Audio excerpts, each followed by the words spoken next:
नमस्कार विद्यार्थियों और इतिहास की इस fascinating दुनिया में आप सभी का बहुत बहुत स्वागत है।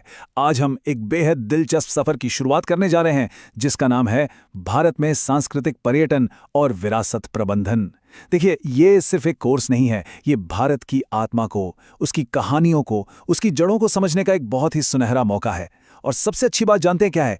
ये एक इंटरडिसिप्लिनरी कोर्स है। मतलब आप किसी भी विषय के छात्र हों, आप इस रोमांचक यात्रा में हमारे साथ जुड़ सकते हैं। तो इस पूरे सफर में हम क्या क्या देखने वाले हैं? आइए एक नजर डालते हैं हमारे इस रोड मैप पर। जैसा आप स्क्रीन पर देख रहे हैं, हम कोर्स के एक छोटे से परिचय से शुरुआत करेंगे। फिर एक एक करके पांचों यूनिट्स के दरवाजे खोलेंगे और जानेंगे कि उनके अंदर क्या खजाना छिपा है। और हाँ, सबसे आखिर में हम ये भी पता लगाएंगे कि ये सारा ज्ञान आपके भविष्य में, आपके करियर में कहाँ काम आने वाला है। तो तैयार है? चलिए शुरू करते हैं। चलिए तो इस यात्रा का पहला कदम उठाते हैं। सबसे पहले ये समझना बहुत जरूरी है कि जब हम इस कोर्स को पूरा कर लेंगे तो हम क्या सीख चुके होंगे। मतलब what will be the learning outcome, ये कोर्स हमें किस तरह से तैयार करेगा। देखिए, इस कोर्स के अंत तक आप सिर्फ एक स्टूडेंट नहीं रहेंगे, बल्कि आप एक कहानीकार, एक संरक्षक और एक विचारक बन जाएंगे। आप भारत की सांस्कृतिक विविधता को सिर्फ जानेंगे नहीं, उसे महसूस करेंगे। आप ये सीखेंगे कि कैसे टूरिज्म को सिर्फ घूमना फिरना नहीं, बल्कि एक गहरा सांस्कृतिक अनुभव बनाया जा सकता है। आप वो तरीके जानेंगे जिनसे हम अपने स्मारकों को, अपनी कला को आने वाली पीढ़ियों के लिए बचा सकते हैं। और सबसे ज़रूरी बात, आप ये समझ पाएंगे कि इस ज्ञान को, इस जुनून को एक बेहतरीन करियर में कैसे बदला जा सकता है। चलिए अब हम आते हैं हमारी इस ज्ञान की इमारत की नींव पर, यानी हमारी पहली यूनिट, पर्यटन की प्रकृति। यहाँ हम उन बुनियादी सवालों के जवाब खोजेंगे जिन पर हमारा ये पूरा कोर्स टिका हुआ है। भाई, किसी भी बड़ी इमारत के लिए उसकी नींव का मजबूत होना बहुत जरूरी है ना। तो यहाँ हम सबसे पहले समझेंगे कि कल्चरल टूरिज्म का असल मतलब है क्या। क्या ये सिर्फ घूमना है या इससे कहीं ज्यादा है? हम इसकी परिभाषा, इसकी विशेषताएं, इसके अलग अलग तत्वों को गहराई से जानेंगे। हम टूरिज्म के अलग अलग प्रकारों को देखेंगे। जरा सोचिए, गोवा के बीच पर आराम करना और हम्पी के खंडरों के बीच इतिहास को महसूस करना है तो दोनों टूरिज्म, लेकिन दोनों में जमीन आसमान का फर्क है। एक मनोरंजन है तो दूसरा एक अनुभव। बस यही फर्क हम इस यूनिट में समझने वाले। और हाँ, सिर्फ मेरी ही नहीं सुननी है, बोलना भी है। इस यूनिट के आखिर में हम एक क्लास सेमिनार करेंगे जहां हम सब मिलकर इन आइडियाज पर बात करेंगे, अपने अनुभव शेयर करेंगे और अपनी समझ को और भी गहरा बनाएंगे। ये ज्ञान के लेन देन का एक बेहतरीन मौका होगा।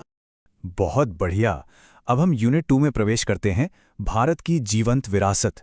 अब एक बहुत ही जरूरी सवाल, जब हम विरासत या हेरिटेज कहते हैं तो हमारे दिमाग में सबसे पहले क्या आता है?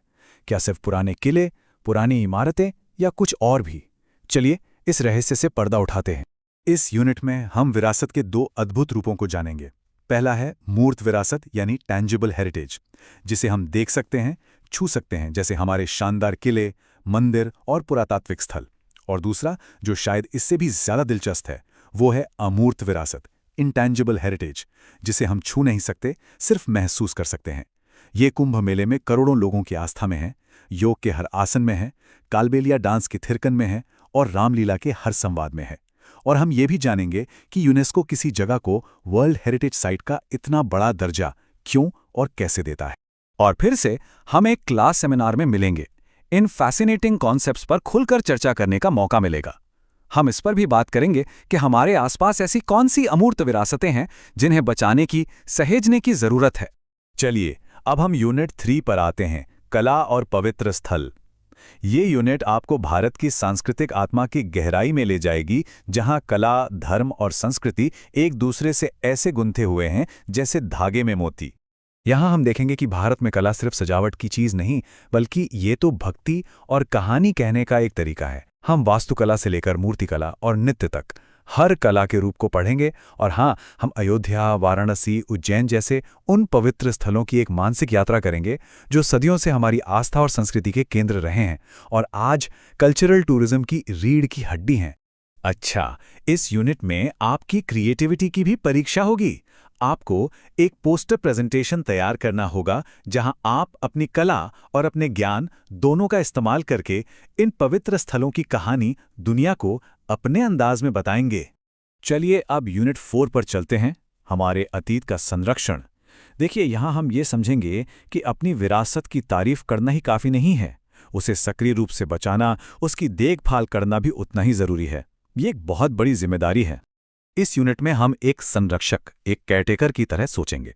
हम जानेंगे कि किसी पुरानी इमारत को फिर से उसकी पुरानी शान लौटाना यानी रेस्टोरेशन और उसे समय के थपेड़ों से बचाना यानी कॉन्जर्वेशन, इन दोनों में क्या फ़र्क है।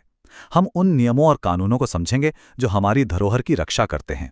हम ASI और यूनेस्को जैसी बड़ी संस्थाओं के काम को जानेंगे और देखेंगे कि कैसे आज की डिजिटल टेक्नोलॉजी हमारे हजारों साल पुराने इतिहास को हमेशा के लिए अमर बना सकती है। और अब वो यूनिट जिसका मुझे पता है आप सबको बेसब्री से इंतजार था। यूनिट 5, विरासत में आपका भविष्य। यहाँ हम किताबों से बाहर निकलकर असल दुनिया में कदम रखेंगे और देखेंगे कि ये सारा ज्ञान आपके करियर को, आपके भविष्य को कैसे एक नई दिशा दे सकता है। यहाँ हम इस फील्ड की मुश्किलों को समझेंगे, पैसों की कमी से लेकर कानूनी अड़चनों तक। लेकिन हम सिर्फ समस्याओं पर ही नहीं रुकेंगे, उनके समाधानों पर भी ध्यान देंगे। हम देखेंगे कि कैसे सस्टेनेबल नीतियां और नई टेक्नोलॉजी इस क्षेत्र में क्रांति ला सकती हैं। और फिर हम उन रोमांचक करियर ऑप्शंस की बात करेंगे जो आपका इंतजार कर रहे हैं। क्या आप एक कहानी सुनाने वाले टूर गाइड बनना चाहेंगे, या किसी म्यूजियम के मैनेजर, या फिर एक डिजिटल कंटेंट क्रिएटर जो दुनिया को भारत की विरासत की कहानियां सुनाए? संभावनाएं बहुत हैं। और इस पूरे कोर्स का समापन क्लासरूम में नहीं बल्कि इतिहास के बीचों बीच होगा। हम सब एक हेरिटेज वॉक पर जाएंगे जहां हमने जो कुछ भी पढ़ा है उसे अपनी आंखों से देखेंगे, महसूस करेंगे। ये थ्योरी को असलियत में बदलने का दिन होगा, एक ऐसा अनुभव जो हमेशा याद रहेगा। तो अब जब हमने पूरे कोर्स का नक्शा देख लिया है, तो चलिए उस आखिरी पड़ाव पर चलते हैं जो सबसे जरूरी है। वो संसाधन और रास्ते जो आपको एक छात्र से एक प्रोफेशनल बनाने में मदद करेंगे। एक बहुत सीधा सा सवाल है, ये कोर्स आपको आखिर कहाँ ले जाएगा? इसे पढ़ने के बाद आपके भविष्य को क्या दिशा मिलेगी? चलिए अगली स्लाइड्स में इसका जवाब ढूंढते हैं। देखिए, ये डिग्री आपके लिए कई दरवाजे खोलती है।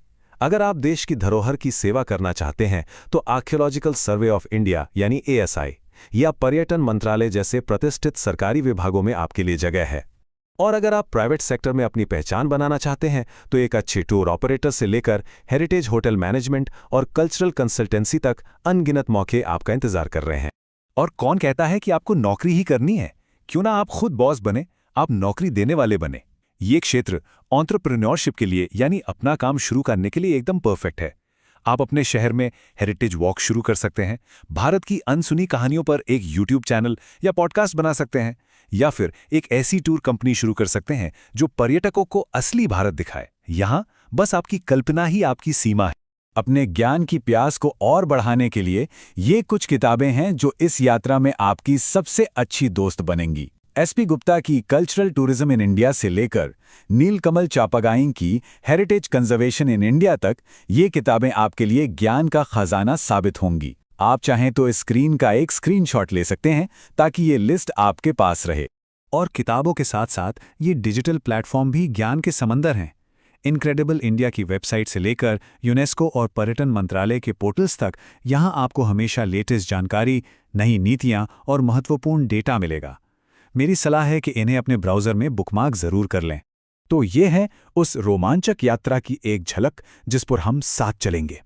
ये कोर्स सिर्फ इतिहास के बारे में नहीं है, ये हमारे आज को समझने और आने वाले कल को एक बेहतर आकार देने के बारे में है। अगली क्लास से हम अपनी पहली यूनिट के साथ इस सफ़र की विधिवत शुरुआत करेंगे। तब तक इस चैनल को सब्सक्राइब कर लीजिए और इससे विजिट करते रहिएगा ताकि कोई भी जानकारी आपसे छूटे नहीं। धन्यवाद। काव्यमाला चैनल को सब्सक्राइब करें और ऐसे और शैक्षणिक वीडियो देखें।